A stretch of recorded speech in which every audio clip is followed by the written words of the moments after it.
O Aqui Entre Nós está online com os comentários de João Pedrosa Russo e Isabel Maranha Cardoso para as notícias ou sobre as notícias que foram destaque ao longo da semana no Diário As Beiras, na Figueira da Foz e em Coimbra, porque o Aqui Entre Nós também na Coimbra TV.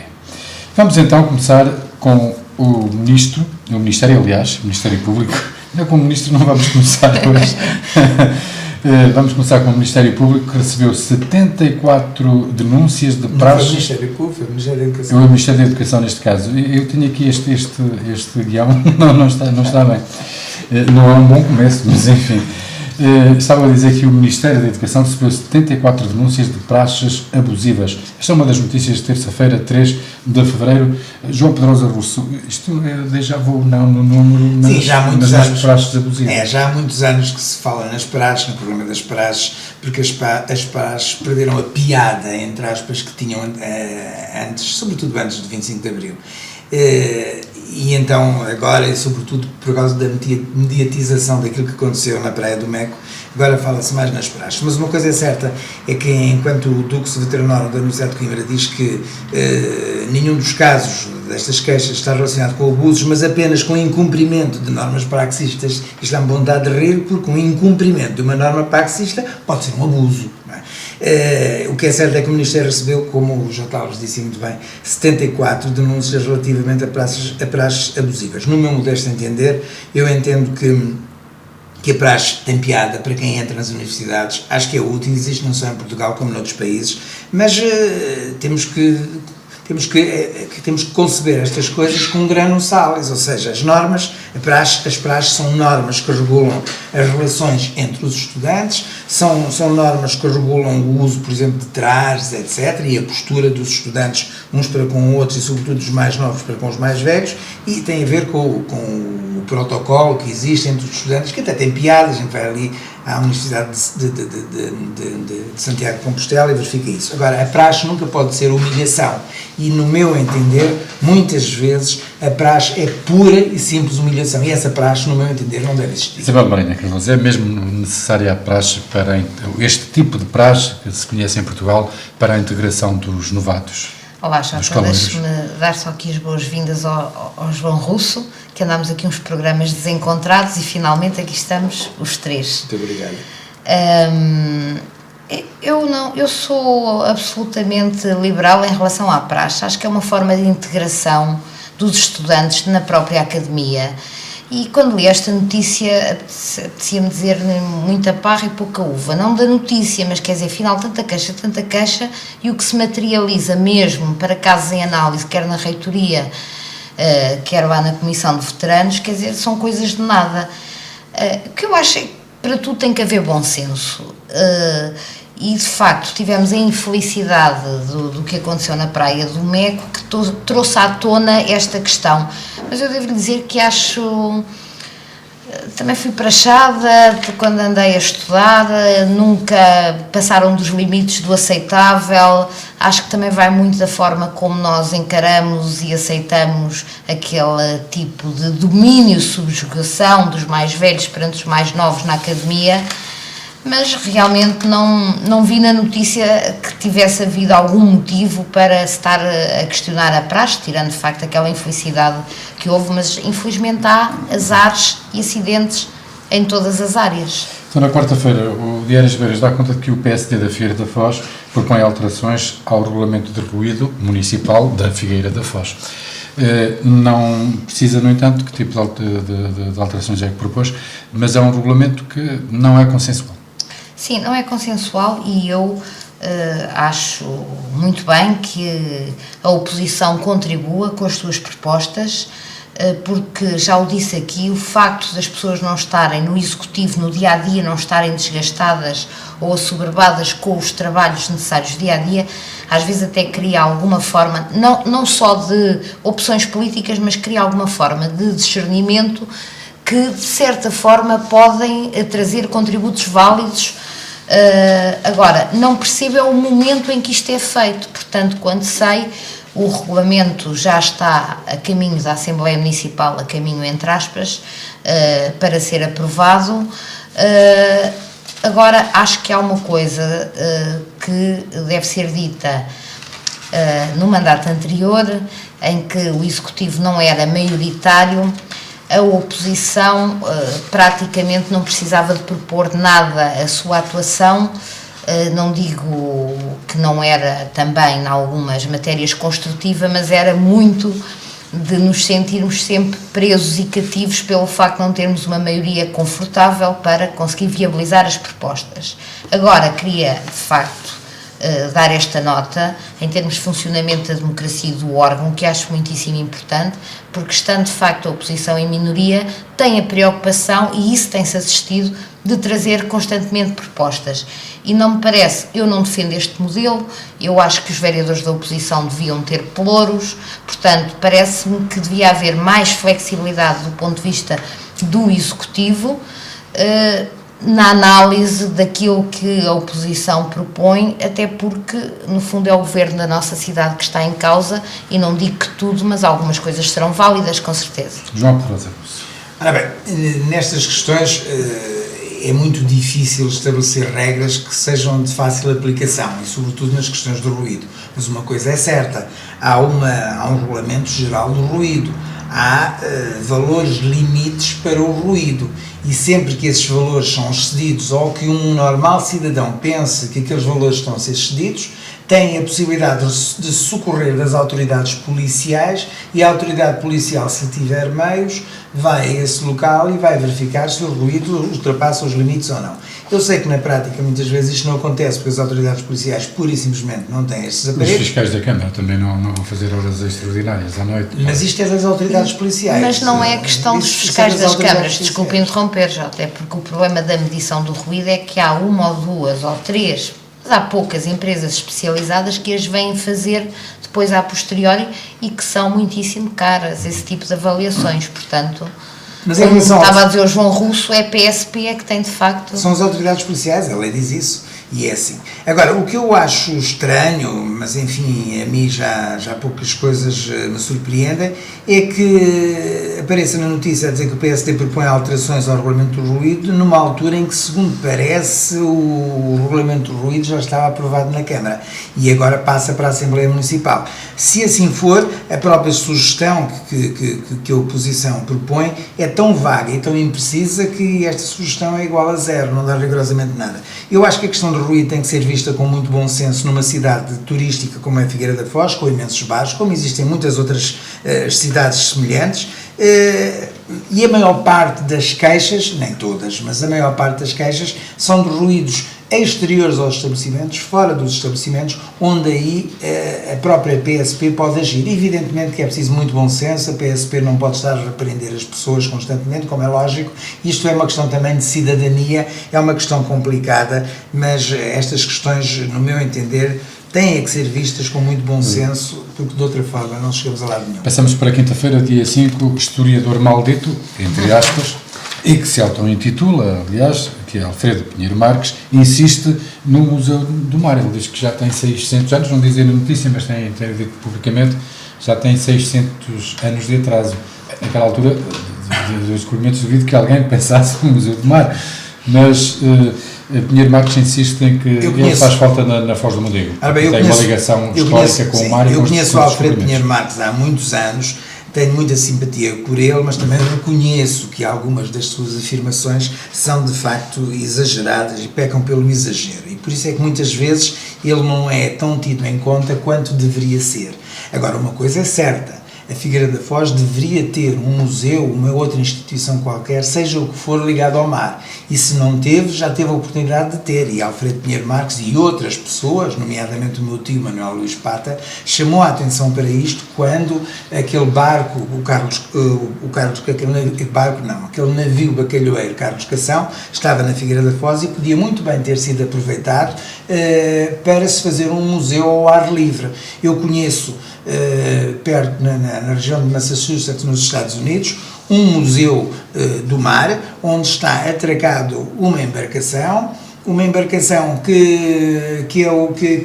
as pessoas, para entrar na embarcação, e antes disso passam umas determinadas instalações que nem são caras, em que vêem filmes relacionados com o mar, em que estão lá pessoas a dar informações sobre o mar e sobre a vida, sobretudo dos irlandeses, quando aportaram àquela zona, que são pessoas que pertencem a instituições, pertencem a instituições de teatro, de coletividades, e há ali uma interligação entre essas instituições que, juntamente com a autarquia, têm um museu extremamente interessante. Isto podia acontecer na Figueira da Foz, com este navio bacalhoeiro, não aconteceu e foi pena. E outras cidades aproveitaram, nomeadamente Ilha e Viana do Castelo. Figueira da Foz tem o núcleo museológico do mar, em Barros, e tem o Museu do Sal também, mas a Pinheiro Marques não considera que seja suficiente para a grandeza histórica da Figueira da Foz. É um historiador a falar, e um excelente historiador e conhecedor, e de facto o que ele evoca e o que eu li também no corpo da notícia, que temos aqui na proximidade, por exemplo, Fernão Mendes Pinto, não é? De Montemoro Velho, Diogo Zambuja, e ele evoca isso para a história da Figueira estar intimamente ligada ao mar. Eu tenho uma perspectiva um bocadinho diferente, não digo que não fosse importante, mas é assim, o rumo e a orientação do Museu Municipal não foi esse. Há um núcleo e nós não podemos estar sistematicamente a fazer concorrência entre cidades. Ilha tem um importante Museu do Mar. Do Bacalhau. Sim, do Bacalhau. Estas infraestruturas genericamente estão vazias. Tem lá um navio. Sim, claro. O Museu do Mar é mais lato que o Museu do Bacalhau. Mas, Jota, infelizmente, estas estruturas, estas infraestruturas que se fazem, grande parte delas estão vazias. Eu sou apologista do menos e de maior qualidade num país com a dimensão de Portugal, com uma costa como nós temos. Se calhar era muito difícil em qualquer cidade do litoral não lhe encontrar este nexo de ligação ao mar, de maneira que eu acho que temos um núcleo do mar. Não concordo integralmente com ele no sentido de que a infraestrutura está atrasada há 600 anos. O Santos Rocha, em vez de ser um museu ligado à arqueologia, podia ter sido um museu do mar, sem dúvida, mas não foi, e acho que não podemos estar a duplicar, de facto, museus. E precisamente para não duplicar, a organização decidiu cortar a meio. Ou seja, a organização do Carnaval, que este ano ainda é da Câmara, vai realizar os cursos do dia 15 e do dia 17 próximos, na Avenida do Brasil, como sempre, mas com a avenida cortada a meio, ou seja, a metade. E é o ano zero, porque a partir do próximo ano a organização regressa a uma comissão. Pois, o que é que tem a dizer? Eu não percebi, eu não, acho que não entendi bem então a notícia. Eu pensei que fosse o fecho feito pela faixa onde normalmente o cortejo passa. Sim, é meio da avenida, pelo meio da avenida. Mas o cortejo tem a mesma extensão. Sim. Pronto. Não passa nas duas faixas. Claro. Não, eu concordo com essa medida. Devo-lhe dizer que várias vezes tentámos fazer, porque tínhamos sempre o problema do acesso dos moradores do prédio que está do lado clandestinas, porque aqueles prédios têm duas entradas. Exatamente. Pelas traseiras e pela dianteira, e entravam centenas ou se calhar até às vezes milhares de pessoas. Estou completamente de acordo. Logisticamente sempre nos disseram que não era possível porque era difícil pôr a vedação a meio, etc. Eu sempre defendi que o canal, digamos que por onde passa o curso, devia ser por aí que é vedado, portanto fico contente com a notícia. Em relação a ser o ano zero, eu diria que não era o ano zero, eu diria que era o ano de formatura, porque para o ano deixa de ter carnaval e bem, finalmente conseguiram configurar o nascimento de uma comissão de festas para fazer o carnaval, que já há vários anos vinha sendo sucessivamente reclamado por a autarquia, naturalmente, não ter propriamente a vocação de organizador de festas. Com a rainha Merche Romero e o rei Fernando Maltês. Figueirense. Figueirense, a Merche Romero não é figueirense. Não, mas, enfim, o rei é figueirense. mas a Merche Romero dá aquela visibilidade que as pessoas normalmente mais apreciam. Mas enfim, eu não sou fã deste carnaval, como já disse várias vezes, não sou fã deste carnaval, mas congratulo-me com esta medida de se ocupar apenas uma faixa de rodagem da Avenida Marginal. Portanto, acho que é uma beleza que concentra mais as pessoas, acho que é correto, evita aqueles problemas que a doutora Isabel Cardoso já referiu. Fico contente por o orçamento não ser muito elevado, é cerca de metade do ano passado, 50 mil euros, enfim, não é tanto como isso. Espero que este dinheiro seja reproduzido recebido aqui na Figueira da Foz com as pessoas que nos vêm visitar e fico também satisfeito porque para o ano esta iniciativa vai ser assegurada financeiramente pela Câmara com a mesma quantia, mas vai ser estruturada por uma comissão como acontecia no início. Acho que esse aspecto é positivo. É o Peço-lhes caminho. que sejam mais rápidos, porque já vai longo este programa. Sábado, Gestão Financeira das Câmaras tem curso de pós-graduação no ISCAC, no Instituto Superior de Contabilidade e Administração de Coimbra. Esta é uma das notícias que teve destaque no Diário As Beiras, na secção de Coimbra, João Pedrosa Russo. É a formação autárquica, de certo modo. É a formação autárquica e é a formação profissional e é a formação ao longo da vida que é fundamental. Se nós não nos atualizarmos, e num país onde a diarreia legislativa é diária, se nós não nos atualizarmos, não podemos exercer a nossa função com a devida eficiência. Portanto, isto é uma parceria entre o ISCAC, portanto, o Instituto Superior de Contabilidade e Administração de Coimbra, a CIMA, a Associação de Informática da Região Centro, de que é o principal responsável, o irmão da doutora Isabel Maranha Cardoso, que é o Pedro Maranha, é uma das pessoas responsáveis. E uma instituição denominada Agência de Desenvolvimento Regional, a WRC, que... Essa é que é o irmão responsável. Essa é que é, ele manda outro.